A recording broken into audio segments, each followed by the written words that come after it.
Ambulan terlambat, kita tunggu kapal mau berangkat jam 3, ini sudah jam 3 lewat. Cuma uang mulutnya sekarang. Video viral merekam keluhan keluarga pasien yang mengaku terlambat mendapatkan pelayanan ambulans. Tidak ada ambulan? Tidak ada ambulan. Ini uang administrasi sudah dibayar. Keluarga pasien tak bisa lagi menahan emosinya saat mengetahui ambulans yang seharusnya membawa keluarga korban tak bisa digunakan. Mereka pun mengamuk dan merusak beberapa fasilitas di RSUD Buna Barat. Mereka ini supaya uang jaminan itu dibayarkan dulu. Alhamdulillah pada saat itu mereka sedang rincian uang jaminan dibayarkan 420.000. Tetapi mobil ambulans tidak di tempat. Sementara itu, RSUD Buna Barat beralasan mereka menunggu respon dari rumah sakit di Kendari tempat pasien akan dirujuk. Proses ini membutuhkan waktu hingga ambulans baru bisa jalan setelah mendapatkan izin dari rumah sakit rujukan. Pada saat kegaduhan itu karena mereka meminta agar segera dirujuk, tetapi kami juga mempersiapkan dulu itu karena pasien dalam kondisi stabil, bukan kritis stabil. Karena kondisi pasien secara objektif, tapi kami sebagai tenaga medis mengatakan bahwa ini pasien stabil. Sekitar 20 menit setelah kejadian, pasien akhirnya bisa dirujuk menggunakan mobil ambulans ke Kendari. Kondisi pasien pun stabil dan kini sudah mendapatkan perawatan yang dibutuhkan.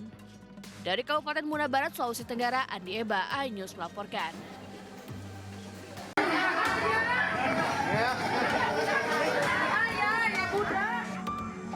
Sebuah minibus yang hendak keluar dari parkiran rumah sakit Pamanukan Medical Center, Pamanukan, Subang, menabrak ruang apotek.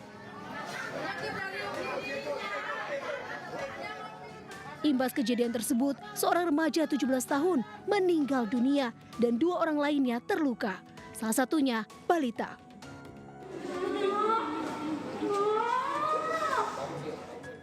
Isak tangis keluarga pun tak terbendung mengetahui korban AN sudah tak bernyawa. Keluarga tak menduga kejadian di rumah sakit telah merenggut nyawa korban. Keluarga korban menyesalkan fasilitas rumah sakit yang tidak memadai. Yang sangat disayangkan kalau ya terjadi di lokasi rumah sakit, di sini perlu pembenahan. Yang pertama infrastruktur medan di parkiran gitu kan, kondisi yang terjal yang pertama itu. Yang kedua, saya coba cross check di area sekitar, di sini tidak ada satupun CCTV. Sebelumnya, minibus hendak keluar dari tempat parkir, tiba-tiba menabrak ruang apotek Rumah Sakit PMC Pamanukan. Saat kejadian, seorang remaja AN sedang berdiri hingga akhirnya tertabrak dan melukai 2 orang lainnya. Kebetulan dari pelaku karena membawa kendaraan roda 4 sudah berjalan dari parkir 4 di belakang pada saat akan belok keluar parkiran.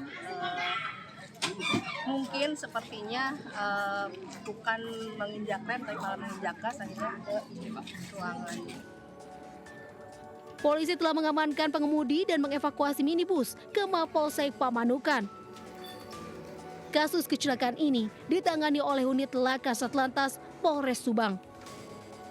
Dari Subang, Jawa Barat, Yudi Heriawan Juanda melaporkan.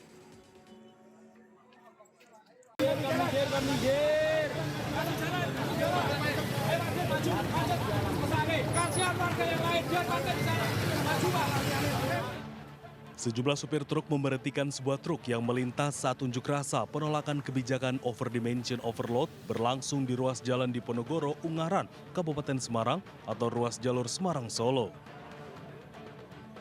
Sempat terjadi ketegangan saat sopir truk meminta sopir truk lain yang tidak mengikuti aksi untuk menghentikan kendaraan dan mengikuti aksi bersama mereka.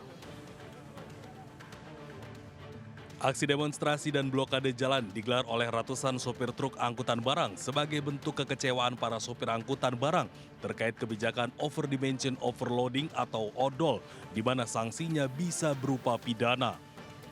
Aksi yang berlangsung di ruas jalan nasional mengakibatkan kemacetan panjang karena sebagian truk diparkir di ruas jalan. Atas itu bikin peraturan kan saya nanya sendiri. Kalau sopir itu kan cari duitnya kan juga tertib. Kayak kita juga tertib mas sebenarnya. Nah, yang di lapangan itu salah jalan, kadang salah pengertian. Kita sebagai sopir terlalu ditekan. contohnya pungli, preman, kita nggak ada yang melindungi. Akan segera menindaklanjuti, akan kita teruskan, akan kita sampaikan ke Komisi 5 DPR RI. Mudah-mudahan aturan atau undang-undang yang terkait dengan odol akan segera ditinjau kembali. Upayakan bahwa di dalam masa transisi ini kami tidak akan melakukan penindakan. Tetapi apabila ada anggota saya yang melakukan penindakan tidak sesuai dengan prosedur, saya sudah memberikan nomor telepon saya ke perwakilan panjenengan. Usai ditemui oleh pimpinan DPRD dan Kapolres Semarang, para sopir truk angkutan membubarkan diri dan arus lalu lintas ruas jalan Semarang-Solo kembali lancar. Dari Kabupaten Semarang, Jawa Tengah, Lurisa Lulu, iNews melaporkan.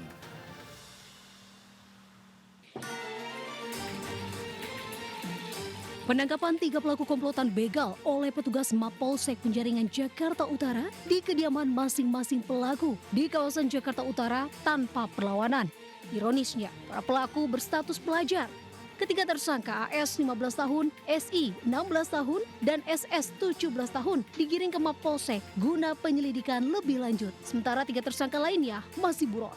Penangkapan ini berdasarkan laporan korban di Rusun Waduk Pluit Penjaringan Jakarta Utara yang saat kejadian ponselnya dirampas komplotan pelaku di lokasi. Korban yang sempat melawan terluka tajam di bagian tangan. Modus berpura-pura mencari teman kencan lewat media sosial, para pelaku mengincar para korban untuk melancarkan aksinya. Para korban yang terkena tipu daya pelaku diincar barang berharganya. Para pelaku berbagi tugas mulai dari admin hingga eksekutor. Modusnya menggunakan medsos kencan sosial, kencan lewat media sosial. Di salah satu aplikasi mereka sengaja membuat akun fake atau akun palsu mengatasnamakan seolah-olah perempuan.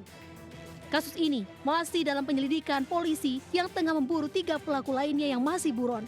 Para pelaku terancam pasal pencurian dan penganiayaan dengan ancaman kurungan di atas 5 tahun. Dari Jakarta, Sofian Firdaus melaporkan.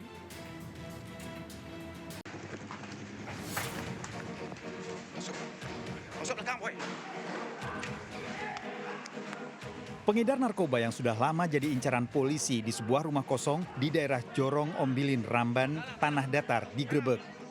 Polisi mengepung rumah yang digunakan pesta narkoba. 3 pemakai, 1 diantaranya pengedar, berusaha kabur keluar rumah dengan melewati jendela. Namun usaha itu sia-sia karena polisi sudah lebih dulu mengepung. 3 tersangka diamankan polisi. Penggeledahan dilakukan ditemukan paket sabu yang disimpan di dalam dompet dan terselip di kayu rumah. 23 paket sabu siap edar, timbangan digital, alat isap, dan sejumlah ponsel yang digunakan sebagai alat komunikasi dan bertransaksi dijadikan barang bukti. Sedang mengkonsumsi sabu bersama dengan 3 temannya dan berusaha melarikan diri lewat jendela. Namun berhasil dikejar oleh anggota dan berhasil diamankan dengan baik. Dan ditemukan narkotika jadi sabu sebanyak 23 paket di dalam sebuah dompet di dalam rumah tersebut. Ketiga tersangka terancam hukuman seumur hidup. Dari Tanah Datar, Sumatera Barat, Agung Sulistyo, iNews melaporkan.